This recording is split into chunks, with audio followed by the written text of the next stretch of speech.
জানো তো বন্ধুরা, আমরার বাড়ির কাছে মানে পাড়াটা কি যে অবস্থা, বা আপনার বাড়ি মানে খুবই মন খারাপ যাইতেছে আর কি। দশমীটাও খুব খারাপ গেল, দীপাবলিটাও খুব খারাপ গেল। এখন বাবা লোকনাথের আশ্রমের কীর্তন শুরু হয়েছে, আমরা এদিকে বড় করে মেলা। ওই সময়টা কিন্তু খুব খারাপ হয়ে যাইতেছে জানো তো। আমরা ঘরের সঙ্গে একটা মেসো তাই না কিন্তু মারা গেছে আর কি। তো মঙ্গলবার রাত্রে প্রায় 11:30টার সময় মারা গেছে।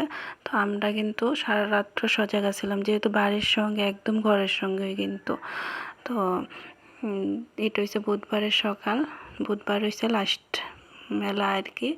তো সারা রাত্র যেহেতু সজাগ ছিলাম, তনর বাবা গেল গা তারা বাড়িতে। তো পরের দিন সকালবেলা আইসে আর কি, তেনারা কাষ্ট টাষ্ট করে সেরা। তারপরে কিন্তু আমরা আর ঘুম টুম হয়েছিল না। তো পরের দিন মানে বুধবার দিন একটু সকাল সকাল কাজটা সেরা কিন্তু ঘুমায় টুমাইয়া দেখো রেডি হইতেছি 3টা বাজে তখন। তো ওই যে মেলাতে যাবো। আর তনার পাপা দেখো ওই যে, আর এই যে বাড়ির সামনে মেসু ডাকি আর কি, তাই না মারা গেছে। তো আমরা সবাই মিলে যাইতেছি গা মেলার উদ্দেশ্যে।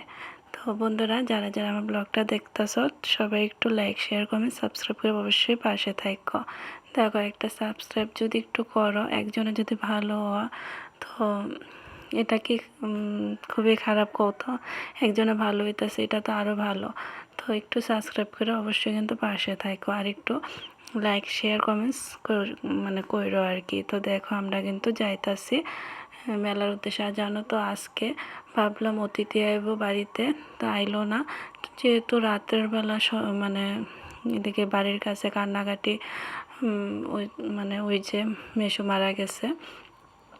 তো সবাই একটু মন খারাপ বাড়ির কাছে, একদম ঘরের লগে যেহেতু। তো আর মানে অতিথিও আইলো না, মানে খুবই খারাপ লাগলো আর কি। রান্নাবান্না সব কিছু রেডি করে রাখছিলাম কিন্তু। তো যাই হোক, তারপরে আমরা কিন্তু মেলাতে আয়ে পড়লাম সবাই মিলে সেরা দেখো। তো এবছর হয়তো আসি, সামনের বছর নাও থাকতে পারি। মানুষ দেখো কার কখন কি হইব বা না হইব কেউ তো কইতে পারে না, তাই তো। তো যতদিন আসি ততদিন সবাই নিয়ে এসে হাসি খুশিভাবে থাকতে চাই, আর থাকিও। জানি না কতটুকু পারি কি না।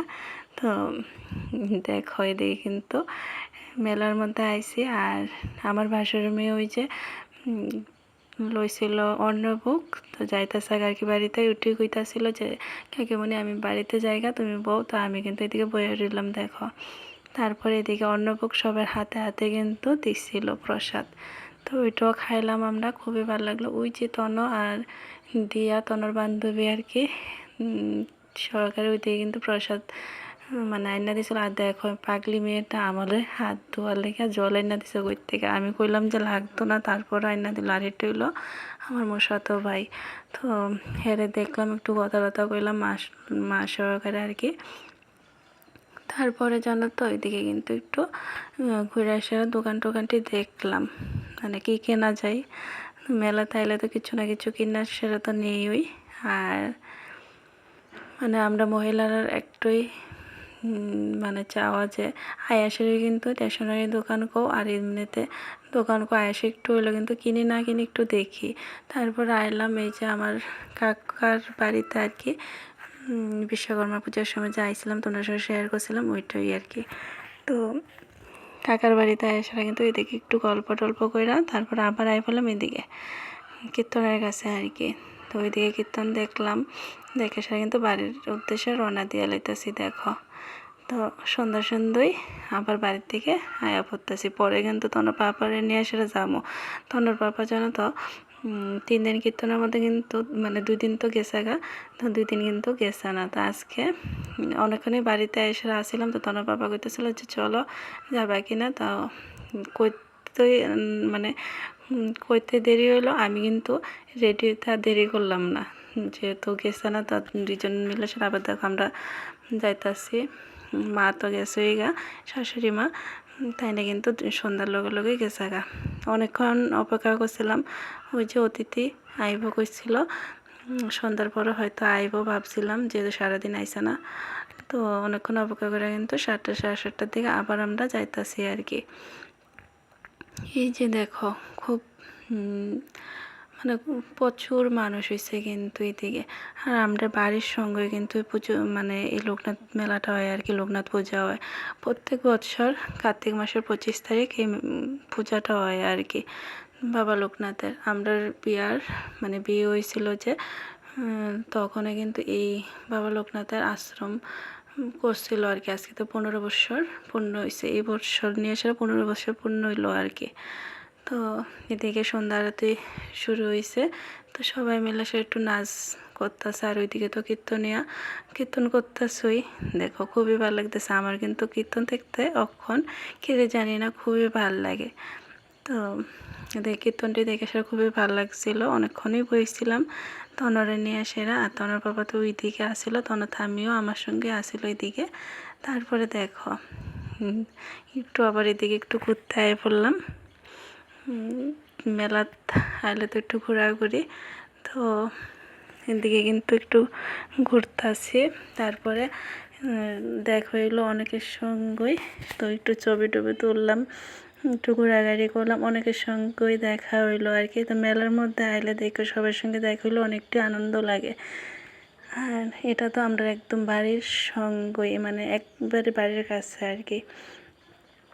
তো ওইদিকে কিন্তু প্রচুর মানুষ হয়েছে, যত রাত্র হয়েছে তত কিন্তু মানুষ হয়েছে। তো আমরা কিন্তু বেশি রাত্র বসছি না, যদিও আয়া বসছি আবার।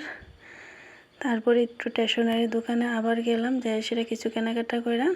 তারপরে দেখো আমরা তিনজনে ক্যামেরার সামনে না এলে তো হয় না। তারপর আমরা যাওয়ার পথে এই যে মা, বৌদি, ভাইয়ের মেয়ে সবাই কিন্তু একটু দেখা হইলো। আর আমার ভাইজিরে দেখো খুব কষ্ট লাগে গো, মেয়ে পেন মানুষ দেখো কত তাড়াতাড়ি বড় হয়ে যায়। আর আমার বৌদি ক্যামেরাটা করতে না করতে কিন্তু মুখটা ওইদিকে নিচলো গা। তো আমি কইতাছিলাম আবার যে বৌদি আমি কিন্তু কমো, তুমি যে ওইদিকে মুখটা নিচো গা, ক্যামেরার সামনে আইসো না। তো এটাই শয়তানি করতেছিলাম। যাই হোক, তারপর আমরা এগরোল খেতে খেতে কিন্তু বাড়ির দিকে রওনা হয়ে গেলাম। বাড়িতে আয়া পড়ছি। আর আমি যে বিকালবেলা গেছিলাম মার সঙ্গে, তখন কিন্তু খিচুড়ি প্রসাদ আনছিলাম দেখো। তো খিচুড়ি আনছিলাম যে খাইছিলাম না বয়সেরা, তো আনছিলাম যে খিচুড়িটা রয়েছে, আর কিন্তু রান্না টান্না লাগতো না। তো রান্না তো অনেকটাই রয়েছে। এই যে গুঁড়া মাছ রান্না করছিলাম, অতীতে আইব পাশেরা গুঁড়া মাছ রান্না করছি। তারপরে এদিকে ছড়ার তরকারি রান্না করছি। তারপরে ফুলকপি দিয়ে বড় মাছ দিয়ে রান্না করছি এই যে। তারপরে কচুর টক, কচু পাতার টক, সব কিছু। তো এই পর্যন্ত ব্লগটা দেখতে থাকো।